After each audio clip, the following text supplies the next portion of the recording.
عزیز دوستوں، بزرگوں اور بھائیوں، ہماری زندگی کے اندر ایک اہم پہلو جس سے ہم بڑی تکلیف کا شکار ہو جاتے ہیں اور بعض اوقات اذیت ناک حد تک وہ بات چلی جاتی ہے، وہ ہوتا ہے لوگوں کا باتیں کرنا۔ لوگ ایک دوسرے کے بارے میں تبصرہ کرتے ہیں، گفتگو کرتے ہیں۔ اگرچہ اسلام نے اسے بڑا ناپسند کیا اور غیبت کو زنا سے زیادہ بدتر قرار دیا، لیکن معاذ اللہ ثم معاذ اللہ لوگ پھر بھی اس اخلاقی کمزوری کا شکار ہو جاتے ہیں اور لوگوں کے بارے میں گفتگو کرتے ہیں۔ پھر لوگوں کی وہ باتیں جب ہم تک پہنچتی ہیں، جس کے بارے میں بات کی جا رہی ہوتی ہے، جب اس تک پہنچتی ہے تو وہ شخص بڑی اذیت کا شکار ہو جاتا ہے۔ وہ ذہنی تکلیف میں بھی آتا ہے، کرب میں بھی مبتلا ہوتا ہے، اور بعض اوقات خدا معاف فرمائے تو بعض لوگوں میں مایوسی بھی پھیل جاتی ہے۔ آپ قرآن مجید فرقان حمید کو دیکھیں تو اللہ تعالیٰ نے قرآن مجید میں فرمایا کہ وَإِذَا قِيلَ لَهُمْ آمِنُوا کما آمن الناس، جب منافقین سے کہا جائے کہ اس طرح ایمان لاؤ جس طرح کے باقی لوگ ایمان لائے ہیں، یعنی صحابہ کرام، قالوا تو وہ کہتے ہیں انؤمن کما آمن السفہاء، ہم اس طرح ایمان لے آئیں جس طرح معاذ اللہ یہ بیوقوف ایمان لائے، ان کی طرح ایمان لے آئیں۔ الا انہم هم السفہاء، اللہ فرماتے ہیں خبردار ہو جاؤ یہی بیوقوف ہیں، وَلَٰكِن لَا يَعْلَمُونَ، لیکن یہ جانتے نہیں۔ انہیں اس بات کی خبر ان لوگوں کو جو کائنات کے بہترین لوگ ہیں زمین پر، انبیاء کے بعد صحابہ، ان کو لوگوں نے بیوقوف کہہ دیا، باتیں کر دی۔ آپ قرآن مجید دیکھیے سورہ قلم کے اندر اللہ تبارک و تعالی نے اس بات کا بھی جواب ارشاد فرمایا ہے، جب لوگوں نے کہا تھا کہ معاذ اللہ حضور تو مجنون ہے، تو اللہ نے فرمایا محبوب آپ رب کے فضل سے مجنون نہیں ہیں، بلکہ اللہ نے آپ کو خلق عظیم کا مالک بنایا ہے۔ وَإِنَّكَ لَعَلَىٰ خُلُقٍ عَظِيمٍ، لوگ بات کرتے ہیں اور کر جاتے ہیں اور شوق رکھتے ہیں تبصرہ کرنے کا۔ تو میں نے بہت سارے لوگ ایسے زندگی میں دیکھے ہیں جو لوگوں کی باتوں کی وجہ سے اذیت میں آ گئے، تکلیف کا شکار ہو گئے۔ اور میں اور آپ تو کسی کھاتے میں نہیں، حضرت ابوبکر صدیق رضی اللہ تعالیٰ عنہ جیسے لوگ، افضل البشر بعد الانبیاء بالتحقیق حضرت صدیق اکبر۔ آپ قرآن مجید 30ویں پارے کی تلاوت میں یہ بات دیکھیں گے کہ جب حضرت ابوبکر صدیق نے غریب غلاموں کو خرید کر آزاد کرنا شروع کیا، حضرت بلال حبشی کو، حضرت عامر بن فہیرہ کو اور کچھ غلاموں کو خرید کر آزاد کیا، تو لوگ کہنے لگے کہ یہ بلال نے کبھی کوئی احسان کیا ہوگا ابو بکر پر، تبھی تو خرید کے آزاد کیا ہے، ورنہ کیا ضرورت تھی اتنے پیسے لگانے کی، کوئی تو بات ہوگی۔ اللہ تعالیٰ نے اس کا بھی قرآن مجید میں اعلان فرمایا ابو بکر نے جو کیا ہے رب کی رضا کے لیے کیا ہے۔ تو گفتگو کرنا، بات کرنا، لوگوں کا اتنا یہ خطرناک مزاج ہے، ایک جملہ کہہ کے لوگ سائڈ پہ ہو جاتے ہیں، بندہ بیچارہ ساری رات تڑپتا رہتا ہے، ایک فکرے کا تبصرہ کر کے لوگ کونے میں چھپ جاتے ہیں، اور کسی آدمی کے لیے وہ اسے سولی پہ لٹکا جاتے ہیں، اپنی زبان کے تیروں سے لوگ پریشان کرتے ہیں۔ پہلے تو اللہ سے یہ معافی مانگیں کہ رب اس جرم سے ہمیں محفوظ فرمائے۔ اور اب تو لوگوں کی زبانیں اتنی لمبی ہو گئیں کہ وہ صحابہ تک چلی گئی ہیں، اہل بیت نبوت تک چلی گئی ہیں۔ تبصروں کے شوق میں لوگوں نے یہ دیکھا ہی نہیں کہ میری حیثیت کیا ہے اور میں بات کس کی کر رہا ہوں، میری اوقات کیا ہے اور میں تبصرہ کس پہ کر رہا ہوں۔ بے باک ہونا اور بات ہے اور بدتمیز ہونا، ان دونوں میں فرق ہوتا ہے۔ تو میرے عزیز، ایک تو اس سے پرہیز کریں، اور پھر دوسرا، اب ہوتا کیا ہے، ہم اس کا نفسیاتی اثر لیتے ہیں، ہم اس کا اثر لیتے ہیں۔ میں اکثر کہتا ہوں سارے لوگ ہی کانوں کے کچے ہوتے ہیں، کچھ تھوڑے زیادہ ہوتے ہیں، کچھ تھوڑے کم ہوتے ہیں، اور بعض لوگ کہتے ہیں اتنے لوگ فلانے بندے کی بات مانتے ہیں۔ تو میں نے کہا دنیا میں تو آج بھی کافر زیادہ ہیں،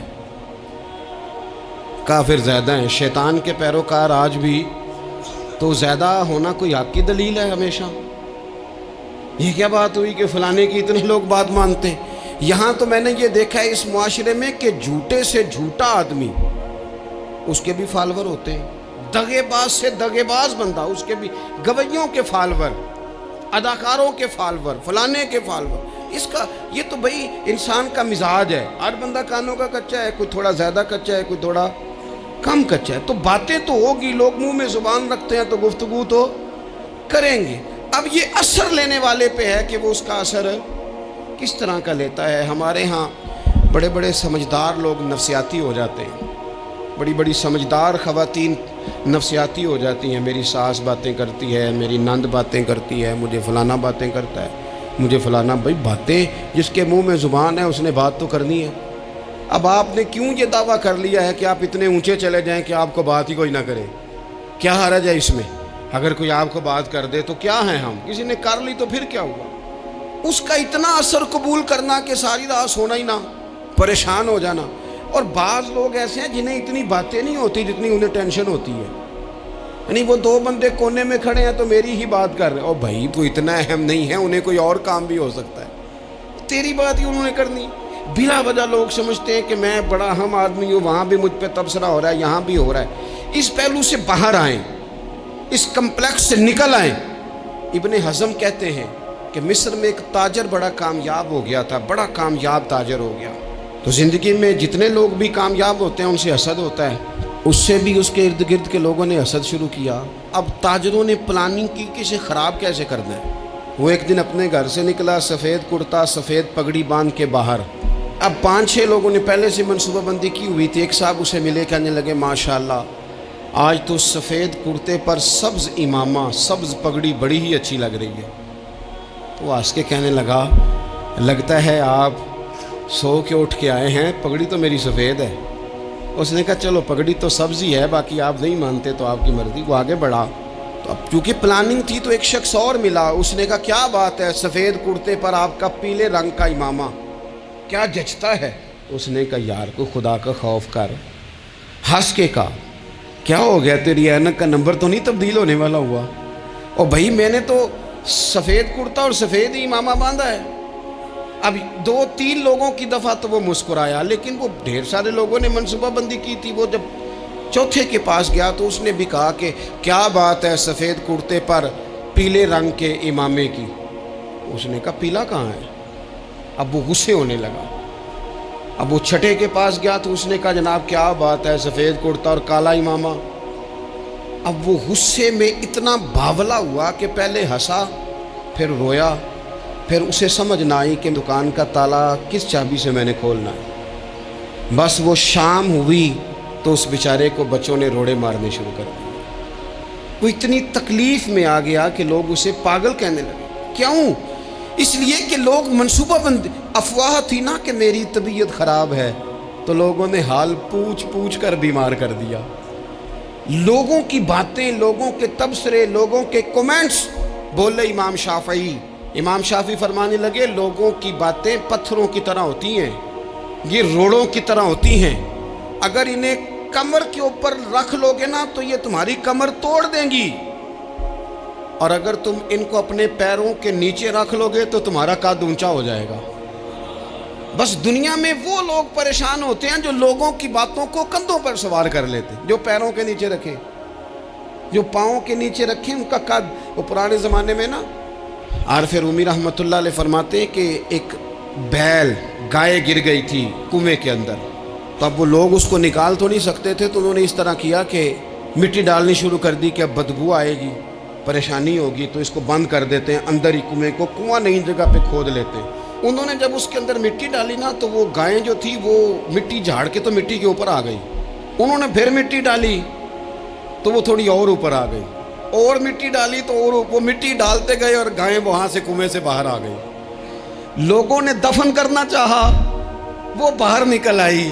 اور میرے بھائی لوگ بھی اپنی باتوں میں دفن کرنا چاہتے ہیں، لیکن یاد رکھنا جو چمکنے والے تھے وہ چمکتے ہی رہے، جن کو اللہ نے عزت دی تھی ان کی گھٹائی کوئی نہیں سکا۔ اتنی لمبی زبانیں کھول کے لوگوں نے صحابہ کے بارے میں باتیں کی، باتیں ہو رہی ہیں۔ لوگ جن کو دبانا چاہتے تھے، آج نہیں صوفیاء کی مخالفت شروع ہوئی، ان کے زمانے میں بھی ہوئی، ان کے دور میں ان کے خلاف کتابیں لکھی گئیں، لکھنے والے خدا جانے کہاں ہیں، اور داتا صاحب ہو رہی ہے، خواجہ صاحب ہو رہی ہے، حضور غوث اعظم کے ان کے زمانے میں بھی ایسا نہیں ہوا کہ بڑی خوشی سے لوگوں نے آگے بڑھ کے پھول ڈالے ہوں، ان کے دور میں باقاعدہ جتھے تیار ہوئے، جتھے، اور پورا کام کیا گیا۔ اور ویسے بھی اگر کوئی شخص آپ کا مخالف ہی نہیں ہے تو پھر آپ کو چمکنے کا مزہ کیسے آئے گا؟ کوئی تو مخالف ہو نا، کوئی تو ہو نا جو کوئی بات کرے۔ دیکھیں نا، اگر اندھیرا نہ ہو، رات نہ ہو، تو بلب کی کوئی اہمیت رہ جائے گی؟ یہ چمکتا ہی تب ہے جب اندھیرا زیادہ ہوتا ہے۔ ہم کہتے ہیں اندھیرا ہو گیا، اور بھائی تجھے چمکنے کا موقع دیا ہے اندھیرے نے، تجھے اس نے عروج دیا، تم دیے باد مخالف سے نہ گھبرا اے عقاب، یہ تو چلتی ہے تجھے اونچا اڑانے کے لیے، تو باتوں سے پریشان نہ ہوں۔ میں نے کہا کہ اگر آپ باتوں کا پہاڑ بنا کے اوپر سوار ہو جائیں گے نا تو قد اونچا کریں گی باتیں۔ جو بندہ ڈسکس ہونے لگ جاتا ہے وہی تو مشہور ہوتا ہے، اسی کی تو بات ہوتی ہے۔ دیکھیں کیا ہوتا تھا بھلا مکے میں، کوئی بندہ باہر سے آتا تو ابو جال اسے کھڑا کر کے کہتا حضور کے پاس نہ جانا، تو کہتا پتہ تو کروں بھلا نبی پاک کے پاس کیا ہے، پتہ تو کروں بھلا حضور کے پاس کیا ہے۔ تو جن سے تعارف نہیں ہونا تھا وہ بھی تعارف کرا رہے تھے رسول پاک کا۔ تو اس لیے باتوں سے گھبرا جانا، ہاں ایک بات ہمیں کتاب و سنت میں ملتی ہے، اس پر ضرور غور کریں، تہمت والی جگہ سے بچیں، تہمت کا موقع نہ دیں۔ مطلب بلا وجہ ہی اپنے لیے بحث کا دروازہ کھولنا یہ درست نہیں ہے۔ اپنے لیے ہم نہ دروازے کھول لیتے ہیں بحث کے، مفت کی بحث ہو رہی ہے، فلانا بھی ڈسکس کر رہا ہے۔ کچھ چیزیں ایسی ہوتی ہیں جو سب کی سمجھ کی نہیں ہوتی، وہ سب کے سامنے ڈسکس کرنا ضروری نہیں ہوتا۔ حضرت سیدنا ابو ہریرہ رضی اللہ تعالیٰ عنہ فرمایا کرتے تھے، مجھے نبی پاک علیہ السلام نے علم کی 2 تھیلیاں دی ہیں، میں نے ایک کھولی ہے تمہارے سامنے، ایک کھولی ہے، دوسری نہیں کھولوں گا، اس لیے کہ ہر بندے کو بات اس کے ظرف کے مطابق کرنی چاہیے، تو موقع نہ دیں۔ نبی پاک صلی اللہ علیہ وسلم نے فرمایا، اس بندے نے اپنی، یہ بخاری میں موجود ہے، فرمایا اس نے اپنی عزت اور اپنی جان کو محفوظ کر لیا جو فتنے والی جگہ سے بچ گیا۔ جہاں تہمت لگ سکتی ہے اس جگہ سے بچیں، جان بوجھ کے لوگوں کو موقع نہ دیں باتیں کرنے کا، جان بوجھ کے موقع نہ دیں۔ جامع ترمذی کے اندر حدیث موجود ہے، حضرت سیدنا عمر فاروق رضی اللہ تعالیٰ عنہ نے ایک موقع پر اجازت مانگی تھی نبی پاک صلی اللہ علیہ وسلم سے، عرض کیا یا رسول اللہ صلی اللہ علیہ وسلم مجھے آپ اجازت دے دیں، میں عبداللہ بن ابی سلول کی گردن اڑا دوں، یہ منافق بار بار آڑے آتا ہے، بار بار تکلیف دیتا ہے، آپ مجھے اجازت دیں میں اسے قتل کر دوں۔ اب وہ چونکہ کلمہ پڑھتا تھا، ساتھ تو رہتا ہی تھا نا، بہت سارے لوگ اسے مسلمان جانتے تھے، تو حضرت سیدنا عمر فاروق رضی اللہ تعالیٰ عنہ نے اجازت چاہی، کہ یا رسول اللہ صلی اللہ علیہ وسلم اگر آپ مجھے اجازت دے دیں، یہ ترمذی میں موجود ہے، یعنی آپ اس جگہ سے بچیں جہاں تہمت لگ سکتی ہے، جہاں بلا وجہ کسی شخص کو شر پھیلانے کا موقع مل سکتا ہے۔ یا رسول اللہ مجھے اجازت دے میں عبداللہ بن ابی سلول کی گردن اڑا دوں، تو نبی پاک صلی اللہ علیہ وسلم نے فرمایا کہ عمر اگر میں تمہیں ایسا کرنے کی اجازت دوں گا تو لوگ کہیں گے کہ اب اپنے قریبیوں کو انہوں نے مروانا شروع کر دیا ہے، ساتھ والوں کو ہی مروانا شروع، لوگ تو اسے مسلمان سمجھتے ہیں۔ تہمت والی جگہ سے، بلکہ بخاری شریف میں اسی طرز کا ایک اور پیغام بھی ہمارے لیے موجود ہے۔ یہ جو حرم شریف آج ہمارے سامنے ہے نا، بیت اللہ شریف، اس میں ایک پیچھے مقام ہے جس کو حتیم کہا جاتا ہے، یہ خانہ کعبہ کا حصہ ہے۔ حضور صلی اللہ علیہ وسلم کے اعلان نبوت سے پہلے جب قریش مکہ نے اسے تعمیر کیا نا دوبارہ سے، تو انہوں نے چندے کا کوئی اس طرح کا مزاج بنایا تھا کہ اس بندے سے پیسے لینے ہیں جس کے بالکل ہی جائز ہو۔ اس ترتیب سے انہوں نے خانہ کعبہ کی تعمیر کی کہ پھر وہ ساری تعمیر نہ کر سکے، حتیم باہر رہ گیا۔ تو نبی پاک صلی اللہ علیہ وسلم نے ایک دن فرمایا، بخاری میں موجود ہے، حضور فرمانے لگے عائشہ اگر تمہاری قوم جاہلیت کے قریب نہ ہوتی، کیونکہ ابھی قریب جاہلیت چھوٹی ہے نا، ابھی لوگوں نے کلمہ پڑھنا شروع کیا ہے، فرمایا اگر یہ جاہلیت کے قریب نہ ہوتے تو میں کعبے کو انہی بنیادوں پر دوبارہ بنا دیتا جن بنیادوں پر حضرت ابراہیم علیہ السلام نے بنایا تھا، لیکن چونکہ یہ جاہلیت کے قریب ہیں، ان کی سمجھ میں چیز نہیں آئے گی، یہ شک میں پڑ جائیں گے، پریشان ہو جائیں گے، لہذا میں یہ کام نہیں کرتا۔ بہت ساری چیزیں ایسی ہیں کہ جن کی وجہ سے بعض سادہ لوگ ابہام کا شکار ہوتے ہیں، ابہام کا۔ ہمارے علماء نے اس طرح کیا کہ بڑے طے کر کے عقائد کے عنوانات امت تک پہنچائے۔ ہر آدمی ہر شعبے کا اسپیشلسٹ نہیں ہوتا، بہت سارے لوگ باتیں مریض کے سامنے کرنے والی نہیں ہوتی، وہ صرف لواحقین کو بتانے والی ہوتی۔ پھر کچھ لوگ اور آئے جنہوں نے کہا کہ ہم تو ایفیشنسی دکھائیں گے، کچھ خاص ہر بات کھول کر لوگوں کے سامنے رکھیں گے۔ اس کا نقصان پھر یہ ہوتا ہے کہ سادہ لوگ مشکلات کا شکار ہوتے ہیں۔ وہ پھر جب کہتے ہیں ہر چیز ڈسکس کر لینی چاہیے تو پھر باتیں دور نکل جاتی ہیں۔ پھر لوگوں نے انبیاء کرام علیہم السلام کی اجتہادی خطاؤں کو ڈسکس کرنا شروع کیا۔ ربنا ظلمنا انفسنا، اگر حضرت آدم یہ لفظ کہیں تو ان کے لیے تو ٹھیک ہے، لیکن اگر کوئی غلام اور امتی اور بیٹا اٹھ کے یہ لفظ کہے تو اس کے لیے ٹھیک نہیں ہے۔ تو میرے عزیز ایسے کام نہ کریں جس کی وجہ سے بلا وجہ بحث کا۔ ہمارے یہاں کچھ لوگوں کو شوق ہے خبروں میں رہنے کا، وہ ایسی باتیں چھیڑتے ہیں جن سے نہ وہ خبروں میں رہ سکیں۔ میں نے دیکھا ہے وہ کہتے ہیں جی میں نے کوئی انوکھی بات کرنی ہے۔ بھئی انوکھی بات کرنے سے بندہ مشہور تو ہو جاتا ہے۔ ہمارے زمانے میں مشہور ہی وہ ہوتا ہے جو دوسروں سے ذرا ہٹ کے بات کرے، انوکھی کرے۔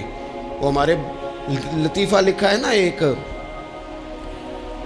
اہل عرب کا ایک ہجا نام کا عربی کا ایک لطائف سنانے والا شاعر ہے، تو وہ کہتا ہے کہ ایک شخص نے ایک دفعہ کہہ دیا تھا گدھا کھانا جائز ہے۔ بڑے بڑے علماء اس کے گھر چلے گئے کہ بھئی کوئی دلیل، کوئی جزیہ، کوئی کہاں سے، کوئی کتاب، کوئی حوالہ، کوئی شے۔ اس نے کہا روز آؤ گے ایک بندے کو بتاؤں گا، کٹھا اسٹیج لگاؤ، ایک ہی دفعہ حوالے دیتا ہوں، روز نہیں دیے جاتے۔ وہ سٹیج لگ گیا، دنیا جمع ہو گئی، جنہوں نے کبھی ٹائم نہیں نکالنا۔ تو یہ ذرا انوکھی بات جو کر رہا تھا، تو سارے لوگ آ گئے، تو وہ سٹیج پہ چڑھا تو کہنے لگا مجھے جانتا کوئی نہیں تھا، چلو اب بدنام جو ہوں گے تو کیا نام نہ ہوگا، اب قیامت تک کہو گے تو صحیح نا۔ اس مولوی دے گھر جنہیں ایک بار آکھیا نہیں سی گدھا کھانا جائز ہے، چلو بدنام جو ہوں گے تو کیا۔ تو بہت سارے ایسے لوگ ہیں جو ہیں بدنام، پر چلو نام تو ہو گیا نا، بدنامی صحیح، شرارت صحیح، شیطانیت صحیح، لیکن نام تو ہو گیا۔ تو اس لیے کوئی ایسا انوکھا کام جس سے لوگوں کی، میں آپ سے بڑی گزارش سے عرض کروں، اعلیٰ حضرت بریلوی رحمۃ اللہ علیہ نا لالٹین کے اندر مٹی کا تیل جلایا جاتا ہے ہمارے ہاں، تو مٹی کے تیل ظاہر ہے اس سے بدبو آتی ہے، تو مسجد میں وہ جلانا جائز نہیں تھا۔ تو ایک صاحب ارنڈی کا تیل لائے، وہ خوشبو والا ہوتا ہے، وہ لا کے انہوں نے نا اعلیٰ حضرت بریلوی رحمۃ اللہ علیہ کو لالٹین میں ڈال کے دیا اور کہا کہ یہ مسجد میں اس کو جلاتے ہیں چونکہ اس کے اندر سے خوشبو آتی ہے، بدبو نہیں آتی۔ تو وہ جو شرعی عذر ہے نا، حضور نے فرمایا کہ جمعے والے دن غسل کر کے آؤ تاکہ کسی کے پسینے سے ایک دوسرے کو تکلیف نہ ہو۔ کچا لہسن پیاز کھا کے مسجد آنا اس لیے منع کر دیا گیا کہ منہ کی بدبو سے تکلیف ہو، تو مسجد میں کوئی ایسی چیز جو بدبو کا باعث بنے منع ہے۔ اب انہوں نے وہ تیل لا کے لالٹین میں ڈالا جس سے خوشبو آتی تھی اور لالٹین بھی روشن ہوتی تھی۔ اعلیٰ حضرت فاضل بریلوی رحمۃ اللہ علیہ اپنے اس خادم سے فرمانے لگے کہ اب لوگ تو آئیں گے نا، تو ہمارے علاقے میں تو ساری دنیا مٹی کے تیل سے ہی چلاتی ہے، تو اب آپ نے ایک خوشبو والا تیل لا کے ڈال تو دیا ہے اس کے اندر لالٹین میں، پر یہ لوگوں کو بتائے گا کون کہ یہ تیل وہ نہیں ہے؟ لوگ تو یہاں سے دیکھ کے جائیں گے اور جا کے کہیں گے کہ اتنے بڑے عالم کی مسجد میں اگر جل رہا ہے تو ہم کیوں نہ جلائیں۔ تو فرمانے لگے وہ شخص کے حضور پھر حال کیا ہے؟ فرمانے لگے آپ فرضوں کا سلام پھیر کے دعا سے پہلے لالٹین کے پاس کھڑے ہو جائیں اور جو بندہ گزرے اسے بتاتے جائیں کہ یہ مٹی کا تیل نہیں، یہ مٹی کا تیل نہیں، یہ مٹی کا تیل۔ ہر شخص کے ذہن تک بات اتر جائے تاکہ لوگ کسی ایسی چیز کا شکار نہ ہو جائیں جس سے کہ ان کے مزاج میں کوئی غیر شرعی چیز عروج پکڑ لے۔ تو میرے عزیز ہم نہ کچھ بدگمانیاں لوگوں کے اندر لوگ ڈالتے ہیں۔ ہمارے ہاں بالخصوص پاکستان میں جب سے سیاسی فرقہ واریت شروع ہوئی ہے، سیاسی، ہماری قوم کا مزاج اتنی بری طرح خراب کیا گیا ہے۔ ہمارے نوجوان بچے جو بڑے سنجیدہ پڑھے لکھے، ان کی گفتگو اپنے سیاسی مخالف کے بارے میں اتنی لوز کر دی گئی ہے، اتنی کمزور کر دی گئی، اتنی خوفناک کر دی گئی ہے کہ اس طرح تو کبھی نہیں ہوا تھا۔ یہ مزاج جو لوگوں کو دیا جا رہا ہے، قومیں اپنے اخلاق کے طور پر زندہ رہتی ہیں، بد اخلاقیاں کبھی بھی انسانوں کو اونچا کر سکتی پیچھے رہ جاتے ہیں لوگ۔ تہذیب کسی سوسائٹی کا حسن ہوتا ہے، اور اگر ایک سیاسی مخالف کے لیے آپ کا یہ والا مزاج بن جائے، اپنے سیاسی قد کو اونچا کرنے کے لیے آپ ان چیزوں کا سہارا لیں، یہ درست نہیں ہے۔ اخلاقی رویے میں کہوں گا کسی بھی سیاسی جماعت سے وابستگی ہے وہ 100% رکھے جو اس کی سمجھ میں آتی ہے، لیکن اپنے اخلاقی مزاج کو کبھی کمزور نہ ہونے دے، اخلاقی رویہ کبھی کمزور نہ ہونے دے۔ یہ کیسے ہو سکتا ہے؟ دیکھیں ابو جہل، ابو لہب، عتبہ، عتیبہ، شیبہ، وہ وہی باتیں کر سکتے تھے جو ان کے مزاج کی تھیں، جو آج تک لوگ کسی بھی دیندار کے بارے میں کرتے ہیں۔ تو انہوں نے وہی باتیں آ کے کی تھی جناب ابو طالب کے ساتھ۔ انہوں نے کہا تھا کہ اگر معاذ اللہ ان کو دولت چاہیے تو ہم دیتے ہیں۔ بڑے سے بڑے مخلص آدمی پر آج لوگ دعویٰ نہیں کرتے کہ دولت کے لیے لگا ہوا ہے، انہوں نے کہا دولت چاہیے تو دیتے ہیں، اگر کسی خاتون سے نکاح کرنا چاہتے ہیں تو کرا دیتے ہیں، سرداری چاہیے تو دے دیتے ہیں۔ اب یہ سوچ ہی اتنی ہے، اس سے آگے جاتی نہیں۔